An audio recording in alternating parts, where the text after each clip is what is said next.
I observed John walking into the bar and greeted him with a grin. Despite the early hour and the almost empty bar, I hoped John would join me. It had been a while since we hung out, as John was busy with something in his life and couldn't make time. Worried, I tried calling and emailing, but I couldn't reach John. I even attempted to visit John's home and office, but he was never there. I hoped his issues were resolved, but the anger on his face indicated otherwise. I stood up to shake hands but was suddenly knocked to the ground by a strong punch from John to the jaw. My head hit a nearby table as I fell. I muttered a shocked exclamation and spat out a bloody tooth. John stood over me, ready to hit again. He accused me, saying I knew and that my wife and I were laughing at him, bet that we enjoyed how trusting he was. My swollen jaw and the likely concussion made it hard for me to concentrate. I couldn't make sense of John's words.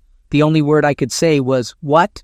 He continued to strike my ribs and legs. John shouted about my wife and me helping Amanda cheat. Bar patrons intervened, grabbing John and pulling him back. I, stunned and puzzled, looked on. The bartender called the police, and luckily, a patrol car was nearby. The ambulance took longer to arrive. While John was detained, I, helped by strangers, was assessed and placed on a gurney for transport to the emergency room. I lost consciousness before the ambulance even left, drowned out by the siren. To me, it felt like a short, bad dream. When I woke up, I realized I was in a hospital. It wasn't a nightmare. It was real. As I regained consciousness, Emily, my wife, entered with tears. She expressed her apologies and explained that she had left briefly to call my parents. I sat up a little and tried to gather my thoughts when Emily sat down and took my hand. Sleep and medication reduced the swelling, making my words more understandable.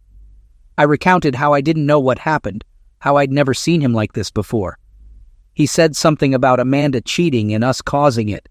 His words made no sense. Emily's tears continued to fall as I spoke. Maybe I heard wrong, but he seemed to think we were making these trips so Amanda could cheat on him. This is crazy. Why would he think of something so crazy? I fell silent, looking at Emily. Lowering her head, she whispered an apology. I didn't understand why she was apologizing. He hit me, thinking we were helping her cheat. It sounded stupid. Why would he think we'd do something so bad? What kind of terrible people could do this to someone they care about? I looked at Emily as she raised her head. Something was off in her behavior. Maybe I was out of my mind, but her actions were suspicious since she was usually vocal about her opinions, especially about relationships with close friends. She might have been shocked because it wasn't what she expected. As I was about to ask her what was going on, the doctor came in and said my jaw was bruised, not broken. If I didn't have a headache, I could leave with Emily tonight. My head hurt, but something was clearly wrong with Emily, so I lied to the doctor that I felt fine to leave. Time passed. Nurses worked diligently with documents, denying me the chance to ask Emily. They were silent on the drive home. As Emily drove, we didn't even turn on music. We were silent the whole way. I needed answers, but by the time I got home, I was exhausted and just wanted to sleep. After changing clothes, I fell asleep. Emily curled up next to me, hugging tightly. After my shower, I joined Emily in the kitchen. Still in pain, but with a clearer head, I saw Emily deep in thought. Finally realizing I was there, she asked, "How are you feeling now?" "Okay, but I have a small Hitachi, and everything hurts.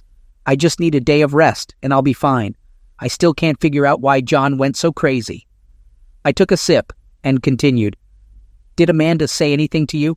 Have you talked to her since yesterday to find out what happened to him? I chatted with her a bit yesterday, and she was as shocked as I was about what he did to you." I looked at my wife while she spoke. Her response seemed measured, but there was something more. She appeared sad, which was unusual given her typically upbeat personality. She seemed reserved. I thought maybe the attack had shaken her more than I initially thought. I reached out, taking her hands in mine. "It's okay, honey. I'm fine. I've come to my senses." Soon, my shirt was wet from her tears. We hugged with the words, "I love you." Holding each other tightly, we both called into work and spent the entire day at home. Something besides physical pain bothered me. None of it made any sense. John's sudden attack, accusing us of helping Amanda cheat. Emily's sudden change to being timid. Her vague answers to basic questions. I wanted to press her about her conversation with Amanda, but Emily was on the verge of tears. I thought now was not the best time for a confrontation. Despite both staying home, we seemed distant. I sat in the backyard, watching the wind move the trees and grass, thinking I needed to understand why John attacked me. We had been friends for a long time, and I had never seen John lose his temper without a good reason. I thought about my wife's words and couldn't recall her ever saying that John's wife hadn't cheated and had only apologized for the attack on me. We needed to hear John's side of the story, and the best way was from John himself. Although there was a risk he might attack again, it seemed like the most direct way to understand what happened. I would then talk with Emily about our roles and what made John think we were betraying him. Emily informed me that she planned to briefly stop by work to pick up her laptop, as she would be home for the week and didn't want to fall behind. After she left, I decided to visit John. On the way, I tried to call him but couldn't reach him. I hoped John was out of prison, so I took a taxi to his house. If we were lucky, we could figure out what caused the mess and get back to normal. Upon reaching John's entrance, my stomach dropped when I saw Emily's car. Instead of ringing the doorbell, I walked to the back until I heard Emily talking to Amanda. Emily was no longer silent. She was furious. John had overheard her talking about setting up a date and having my back, a conversation not meant for him. This explained why he attacked me. According to Emily, John heard her say that she'd cover for her, and Tom and John would be busy, so she could go out without arousing John's suspicions. It seemed John took it to mean that I knew what was going on. Emily claimed she would have warned me if she knew. It wasn't until I was attacked that she realized John knew. He used his phone call to express his hatred towards her, choosing to rot in prison rather than live with her. Emily wanted to sympathize, but it was Amanda who left John. Emily's support for Amanda caused serious problems in her marriage, and things could worsen when I found out. She knew it was wrong, but hoped for a short fling. Instead, Emily's support led to the worst. Now she must deal with the consequences because of Amanda, who couldn't keep her actions in check. I expressed my concerns to Emily about my marriage being in serious trouble once I found out. She tried to reassure me, stating that I never cheated, and if needed, she would tell me that. I couldn't see her, but I could tell from her voice that she closed her eyes and rubbed her forehead as she spoke. Despite Emily's attempt to reassure me, I argued that I had lied to her, helped her scam my best friend, and as a result, he attacked me. I doubted that I could make her believe anything I told her, especially given her role in the situation. Emily insisted that I didn't do anything wrong and that I should know this. Frustrated, I told her that it didn't matter, and I had no idea how to fix the situation. If I didn't have a solution by the time I found out, my marriage would probably end just like hers did. I couldn't believe what a fool I was for helping her. I warned her that if I lost it, I would never talk to her again. Emily, trying to console me, mentioned that I had always been a loving wife, and Tom knew how much I loved him. I sarcastically replied that I was such a loving wife that my support of my promiscuous friend resulted in my husband getting his butt kicked by his best friend. She insisted that I didn't understand the situation, and that it would be years, at best, before I regained trust. I couldn't help but feel like a fool, wondering if Tom would ever trust me again. Having heard enough, I calmly returned to the street. My resilient nature allowed me to remain calm and focus on the task at hand. While waiting for a taxi, I realized I needed to start setting things right. But first, I needed to make sure I had all the facts. It was time to visit a friend. The passed-away sergeant and detectives appeared confused when I expressed my intention to pay bail, but after years of dealing with strange incidents in police work, they simply shrugged. They smirked at John's look when he saw me pull him out and laughed openly when I told John to just shut up until he was told to talk. Confused, John followed me and silently got into the car. After I gave the driver the address, we sat in silence until we arrived at the crime scene. The same bartender was on duty, nervous and obviously afraid of trouble. I quickly calmed him down, asking for a bottle of Glenmorangie's Signet, 2 glasses, and to be left alone. As we moved to a corner booth, I poured a generous portion into both glasses and pushed it towards John. We both drank and exchanged a sarcastic toast to the first drink. I looked at my friend. I explained to John that I didn't know about this setup. I just wanted to hang out and have a good time with him. They used our friendship against him, knowing I would never agree to this, so they started their lousy scheme without my knowledge. John looked at me carefully, able to tell when I was talking nonsense. It was clear from the expression on his face that now I was being honest. Once the initial anger had passed and he had cooled down in prison, John was able to think reasonably about what I told him. He expressed how she tore his heart out, and my wife Emily helped her. I shared my frustration, stating that I gave our marriage everything I had, only for it to be a waste of time because she chose to follow some strange man into bed. I refilled the drinks and simply listened to my friend while John expressed his frustration and anger about his marriage. When the whiskey and verbalization of the event eventually calmed John down, he apologized for the attack. John admitted he probably should have talked to me first, but he couldn't help himself. The revelation that his marriage and our friendship were over made him feel out of control. As much as it hurt that she cheated on him, the thought of me stabbing him in the back was even worse. Cheating was bad enough, but the idea of me laughing at him hurt even more. He sincerely apologized. I grinned, sipping my whiskey. "It's okay. I probably deserved it for having an affair with your sister sometime during the Christmas holidays." When I asked how he found out she was cheating, John shook his head. He explained that a few weeks ago, he felt something was wrong in his marriage, so he started to pull away. He eventually concluded that she must be cheating, preparing to hire a private investigator. While he was at work, his phone started showing video and audio from the Ring camera on the front porch. The motion sensor went off while Amanda was picking up an Amazon package. During a phone call, she made an appointment to have closeness with someone and mentioned that I and Emily could help her, just like before. It didn't sound like I didn't know what was going on. It sounded like I was actively participating in the deception. I stared at him, not believing his eyes. 2 marriages had ended because John's wife couldn't close her legs and forgot about the camera, so Emily cheated too. Tom hadn't thought about it, but it made sense that she would do the same thing. She covered for John's wife. Actually, he was almost convinced that Emily didn't cheat. He heard them talking before they picked John up, and that convinced him that she wasn't out for a walk. Considering Emily's fidelity, Tom questioned why John wanted a divorce. Maybe it would be easier to forgive her if she had slept with someone else. The situation was even worse for him. The problem was not betrayal, but trust. Not only had she repeatedly lied to him about her actions and John's wife, but she had used their friendship to cover it up in the most evil way possible and make him an active participant in the deception.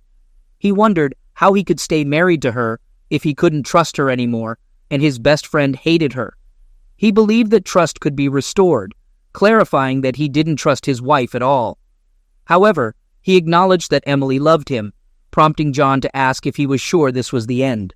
I expressed my belief that trust, cemented by time, was not stronger but weaker. While people may forgive, they never forget. He had no intention of spending the rest of his life hoping that, in years to come, this would be just a faded memory. I asserted that Emily knew what she was doing, and there was nothing she could say to solve the problem. It was time for him to leave and start over. John envied his friend for having an amicable divorce, and they would both remain on good terms. John joked about trying to find a Mexican brothel to get Amanda the right job for her skill set and pay less child support. I laughed, expressing awe at John's ability to see life as it is. It felt like his world was ending, but he knew that in the long run, he would be okay. He went home and talked to Emily, and since she already knew what was going to happen, it would likely be relatively smooth sailing. She cried and begged for counseling, but she understood that he would not be able to come to terms with her behavior. I recognized that it was out of character for her, and she knew it. It was time for him to take a new direction and look at his life with fresh eyes. The chapter in his marriage to Emily was over. Second story. This literally occurred this morning. I'm sharing it here in the hope of venting and gaining some perspective because I've been extremely upset all day and unable to process this rationally. My wife is currently 8 months pregnant with our child, and we live next to another married couple in their late 30s. I've never been a fan of the guy next door. I've always found him to be invasive, and his overly friendly demeanor often seems like he's prying and overly clingy. I'm not sure if my feelings about him are influencing my judgment in this situation, or if this incident simply confirms my suspicions. I left for work as usual, but then decided on the way there that I wasn't in the right mindset, so I called off work. I made a pit stop for breakfast and then headed home to surprise my wife. It took me about 40 minutes in total. When I arrived home, I entered through the back door and was greeted by an unexpected sight. My wife and our neighbor sitting on our living room couch. She was facing him, fully clothed, but with her shirt pulled up to expose her very pregnant stomach. He was facing her, using both hands to rub lotion on her stomach. They both froze in the moment, and my wife asked why I was back so soon. She explained that our neighbor had stopped by to borrow a toolbox while she was applying lotion to her skin, and had asked if he could feel the baby, to which she had agreed. I immediately told him to leave before I physically removed him, and he promptly exited. I tried to maintain my composure and talk to my wife to get the whole story. She claimed that our neighbor's wife is infertile, news to me considering he's never stopped complaining about his personal problems, and he simply wanted to feel the baby. That's her version of events, and she's sticking to it. However, I'm not satisfied with this explanation. In my view, there's a significant difference between allowing someone to feel the baby for a brief moment and inviting them into our home to rub lotion on her stomach. If it had been a close friend of ours, I might have understood, but I've never liked this guy, and my wife has never shown any particular closeness to him beyond polite greetings. She's not the type to let just anyone touch her. It's also rather convenient that he showed up so early, right after I left for work, shortly after his own wife had also gone to work. Furthermore, he's never asked to borrow anything from me before, so it strikes me as odd that he urgently needed a toolbox around 9:30 in the morning. I have doubts about my wife's story. This is the first time my trust in her has wavered. Her explanation just doesn't add up. When I mentioned that I might inform his wife about the incident, she strongly discouraged me, suggesting I shouldn't blow it out of proportion. If it was innocent, why should it be blown out of proportion? Even if there's nothing more to it, I'm not comfortable with what I witnessed. I'm not okay with him touching my unborn child in our home without me present. I understand it's her body and her choice, but I'm not okay with this situation. Feeling the baby kick would be one thing, but he was casually sitting on our sofa, applying lotion to her stomach while they engaged in a private conversation. I'm struggling to find a way to convey my disbelief without causing stress that could be harmful to her or our baby. I don't want to start a fight during this stage of her pregnancy, but my mind is racing and I'm unsettled by what transpired. Any advice would be welcome. Update. I'm providing this single update in response to the overwhelming support and numerous requests to do so. I didn't anticipate such a response, and I've seen references to my situation on other subreddits, so I feel compelled to address it. Many of you were correct. Congratulations. After reading through all your responses, talking to friends, and reflecting for a day, my wife maintained her story, apologized for making me uncomfortable, and assured me it wouldn't happen again. Bob, our neighbor, also left a handwritten note in the mailbox, specifically apologizing. However, I still didn't feel at ease, and the consensus was that I should talk to my neighbor's wife, whom we'll call Sally. So, that's exactly what I did. I waited for my neighbor to leave for work, then called my mother-in-law to take my wife out for lunch and a girls' outing, giving her a chance to get away from the house. I left for work as usual, but then called off again and stayed with a friend. Around noon, I received a text from my wife, informing me that she was with her mother-in-law and would be back by dinner time. When I returned home, I went to Sally's door and knocked. Bob decided to inform Sally that I had kicked him out and made a scene, stating that I didn't want either of them to speak to us anymore because I was angry about his assistance to my wife. To my surprise, I discovered that both Sally and Bob had been visiting my house while I was occupied elsewhere for the past few weeks. My wife had approached Sally and Bob, asking if they could help with chores she couldn't manage alone due to her pregnancy. Sometimes Sally assisted with small tasks, or simply spent time there, sometimes both, and at times just Bob. My wife told Sally that I was aware of it, and was fine with their help, which is why she was baffled by her husband's false claims of my anger. Sally showed me the text she sent to my wife. She had her number, not mine, seeking clarification about whether she was still welcome over, but my wife hadn't responded. Since I don't interact with Sally and Bob frequently, she assumed her husband was telling the truth. Sally also confessed that she noticed my wife and Bob becoming close friends, attributing it to the pregnancy, and dismissed it as his way of coping with their infertility. I described what I had witnessed to her, including the tool incident, which turned out to be untrue. We both reached the same conclusions. We both shed tears, shared a hug for the first time, and alternated between denying and accepting the situation while trying to calm each other down. We took a walk around the block together and devised a plan. She intended to call Bob at work and inform him that my wife had messaged her, confessing to an affair between the two of them, to see how he reacted. I returned to my friend's place and began experiencing severe panic attacks, fearing I had made a terrible mistake, ruined my marriage, and worried that I might be wrong. A little later, I received a call from my wife, yelling at me to find a way to leave work and come home, so I hurried home. Bob had called her and told her what Sally had informed him. She accused me of being crazy and a terrible person, even considering leaving me.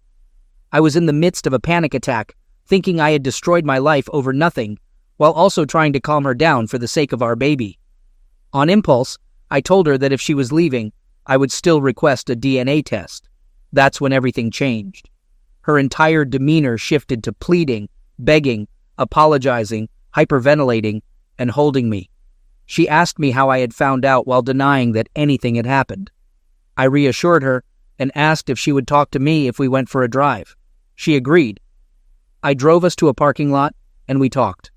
I told her that if there was any chance of anything happening, she needed to tell me what had transpired because I already knew quite a bit. She confessed that Bob had made advances a few times before she became pregnant. There was uncertainty about the paternity of our baby. Bob had occasionally visited and acted as a dad on rare occasions, just in case it's his. They hadn't been intimate for months. She suggested we could move away, emphasized that the baby was ours no matter what, and claimed that Bob had manipulated her. She admitted lying to Sally to justify Bob's visits for daddy duties. I asked her if she would stay with her mother-in-law for a few days while I calmed down, and she agreed. I took her home, helped her pack, and dropped her off. I've packed up my essential belongings and am staying in a friend's basement. My friend spoke to my wife on my behalf, telling her that if the baby is mine, I'll take responsibility, but if it isn't, it's her concern. In any case, I'll be filing for divorce. My friends took my phone and removed my presence from social media. She has been attempting to reach out to my friends, but they have told her to stay away. I talked to my boss, who has been understanding. The last update I received from Sally was that Bob hadn't returned home and wasn't responding to her calls and texts. I feel like I've lost everything. In less than a week, my life has completely fallen apart. The only thing keeping me going is the slim chance that the baby is mine. I have nothing else. I woke up today feeling disappointed that I woke up at all. I've never felt so isolated, and I haven't come to terms with any of it yet. I'm praying for the first time in my life, hoping to stop feeling this way and find the strength to move forward. Final update. I'm not sure if anyone will recall my initial posts, as they were removed, and I haven't received an explanation despite messaging the mod team. I'm uncertain if this update will be deleted as well. If anyone wishes, they can use removed it to access the posts if they aren't visible on my profile. I continue to receive messages regularly requesting an update, so this will be my final one. In a condensed version of my very lengthy story, a week after my previous update, my soon-to-be ex-wife gave birth to our child, and I was present at the hospital. I am indeed the father. The weeks following my last update were extremely challenging, with drama added by both sides of our families and friends. Fortunately, I've received immense support from the majority of people in my life, as well as from all of you. My wife and I decided to sit down and discuss matters after her discharge, in my friend's basement with my friend nearby in case I needed support. She came over, and we expressed everything we needed to say. I vented and said many hurtful things, some of which I regret. She spent the entire time apologizing and pleading for me to take her back, hoping to give our family a chance to endure everything that transpired. This continued for about an hour, until I realized there was nothing more to be said, and I no longer felt any romantic love for her. She acknowledged that our marriage was over, and we agreed to prioritize our daughter above all else. We planned to work out a custody arrangement amicably and eventually become more active co-parents once our wounds heal. She has the potential to be a great mother, but she failed as a wife. My sole focus now is to get myself in the right mental state to be the best father possible. We also intend to sell our home eventually, but for now, I'm staying in an apartment. Sally is ending her relationship with Bob. He's currently residing with his mother and continues to avoid direct communication with Sally.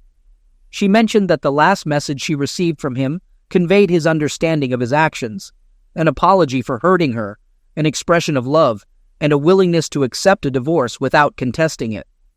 Sally is finding it challenging to cope with everything and lacks a support system. As a result, we are forming a friendship, primarily two individuals who have been hurt leaning on each other for support. She also intends to begin therapy. Just to clarify, I have no intentions of having anything beyond a platonic friendship with Sally. She's a wonderful person, but that's the extent of it. I still haven't fully come to terms with my new role as a parent. Mentally, I had already prepared myself for the possibility that the child might not be mine. I plan to attend parenting classes and spend more time bonding with my daughter during her early years. It's a daunting prospect, but I am genuinely happy. I understand there's a lot of work ahead and more emotional healing to do, but I am in a stable place and I am a father. That's what matters most. Third story. My wife and I have been married for 6 years.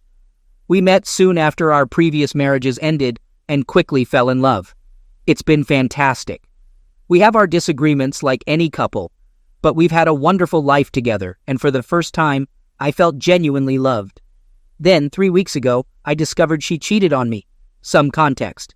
I've been dealing with anxiety and depression. In the last 6 months, I noticed something wasn't right, and at my wife's urging, I sought help from a new doctor to explore different medications. Her daughter also deals with anxiety and depression, so my wife manages a lot. I understand it's tough, but she mentioned that it had become increasingly challenging for her to cope with my depression in recent months. I didn't feel like going out or doing much, and I probably wasn't the most enjoyable person to be around. I admit I didn't put in as much effort as I should have to improve my mental health until it seemed too late. My wife has a group of friends she attends rock concerts with, which isn't my scene, so I'm fine with her going without me. It's her time with friends, and I get some time to myself. I prefer being at home. But one of the guys in her group is the person she cheated on me with.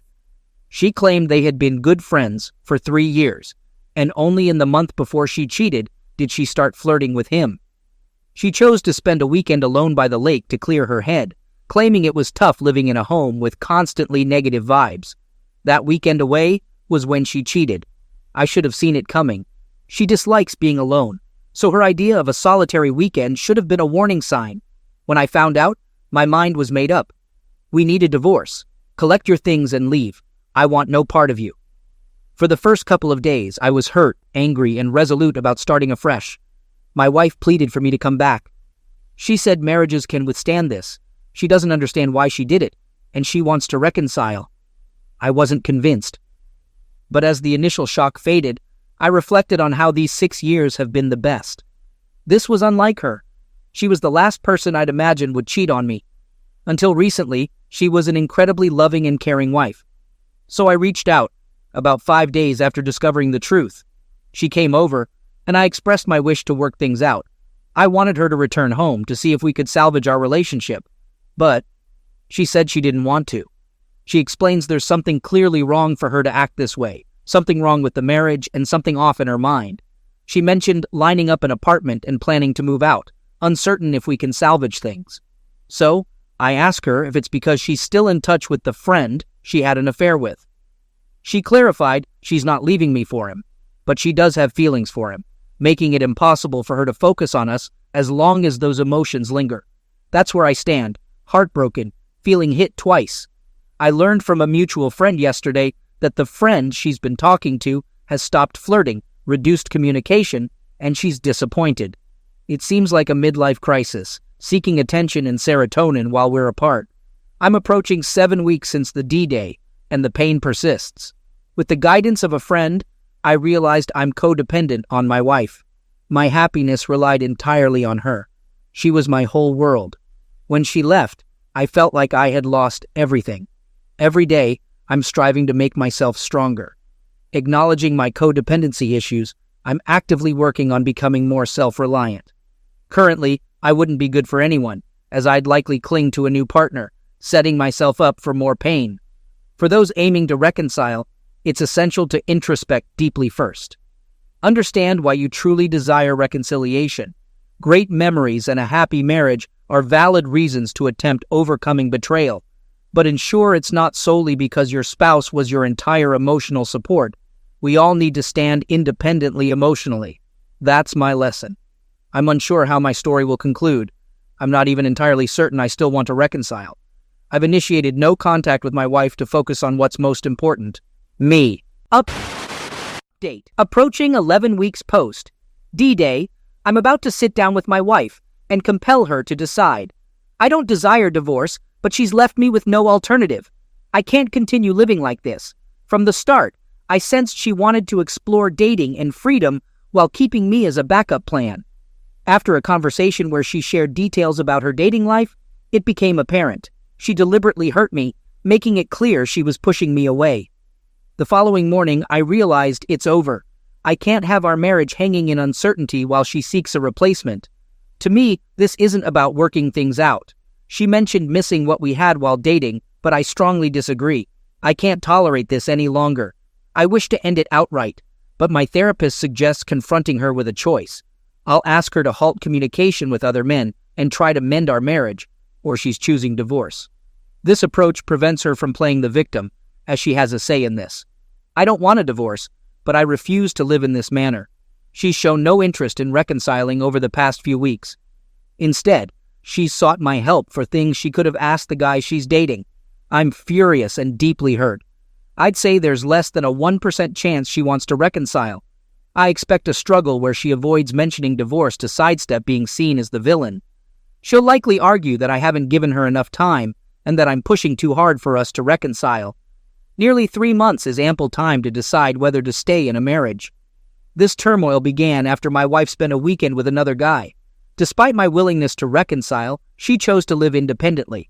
Despite enduring 2 major blows, I hoped for a positive resolution. Not all stories have a happy ending, it seems. I hope the excitement of dating again is worth sacrificing our marriage. Update. After 11 weeks of coping with my WS's indecision, I finally gave her an ultimatum between the guys she was dating during her newfound freedom or our marriage. She chose the guys. Days later, she claims to have second thoughts. After a week of on and off discussions about reconciliation, I grew tired of the back and forth, and once again, asked her to choose between me and the dating life. For the second time in 11 days, she opted for her freedom. I'm fully aware I was foolish to believe she'd genuinely want to fix things. I let my codependency influence me for 3 months, but it's truly over now. I'm restarting the divorce process and removing her from my life. The hardest part for me right now is grappling with the harsh reality of a failed marriage and being rejected by the woman I love, twice. How did you manage to get past the thought of your WS with someone else? She considers this guy her boyfriend, and he'll be at her family Thanksgiving.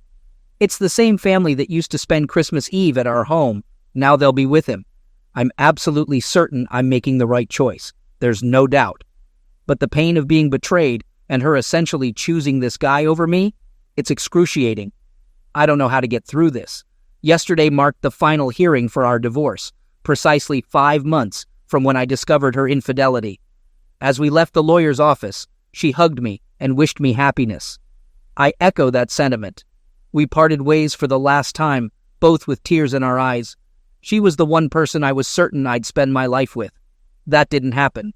So, while this is a new beginning, an opportunity to find someone who will treat me and my daughter as we deserve, it's a somber time. The pain of her actions won't fade quickly. Rebuilding trust will be the most challenging. She took more from me than she realizes. Cheating is the cruelest way to convey not loving someone anymore.